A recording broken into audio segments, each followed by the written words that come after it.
Today, the Oversight Investigations Accountability Committee is holding this hearing on how the use of illegal marijuana as tied into the criminal network tracing to China is impacting the United States.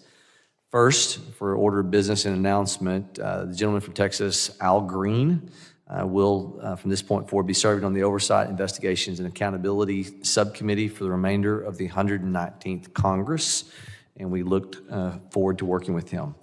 We are here today to talk about an important issue, significant national security implications. This issue has been prevalent not just in Oklahoma, my home state, but in many other states, Maine, California, and all across our homeland.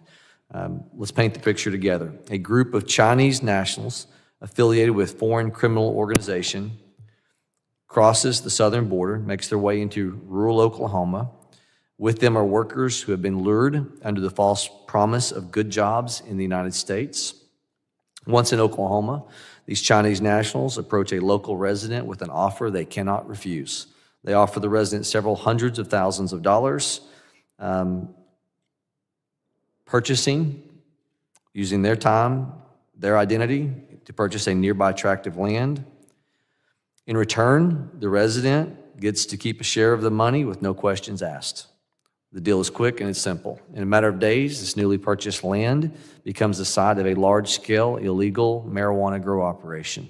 The workers find themselves forced to work 14-hour days under the watch of armed guards, all while being confined to small living quarters, minimal running water or air conditioning.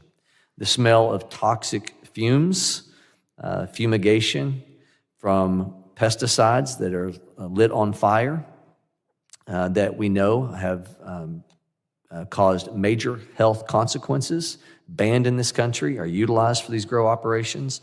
Hundreds of pounds of illegal, contaminated marijuana is then produced, ends up in the hands of people all over the United States, from Oklahoma to New York. This is just one example of how Chinese grow operations come to operation in communities all across the country. Oklahoma has had thousands of these operations activate at one time. Sadly, as we'll learn today, this is only scratching the surface of what these Chinese-affiliated criminal groups are doing. Many Chinese illegal operations serve as fronts for a wider criminal enterprise, including human and drug trafficking, prostitutions, weapons smuggling, and money laundering. And while the example I highlighted takes place in our home state of Oklahoma, similar patterns are repeated in other states like Maine, Massachusetts, California. In fact, there are thousands of these grow operations dispersed through our entire country, including tribal lands and national parks. We have a really excellent panel of expert witnesses before us today who are going to walk us through this issue and how it affects the Homeland Security posture. Specifically, I'd like to focus our conversation on the serious crimes taking place inside of these illegal grow sites, as well as how Chinese transnational criminal organizations, or TCOs, many with directly ties to the Chinese Communist Party, are setting up these sites all across the U.S. as they expand an underground criminal network in our backyard. We are holding this hearing today because we've enabled these foreign organizations with potential links to the CCP to build up a sophisticated network throughout the United States, which facilitates a wide range of other criminal activity and presents a national security threat. This is a convergence of organized crime, human drug trafficking, public health risks, all operating at scale and sophistication, crossing state, national lines beyond the normal capabilities of state and local law enforcement to combat. These agencies need the help of federal law enforcement to unravel these criminal networks.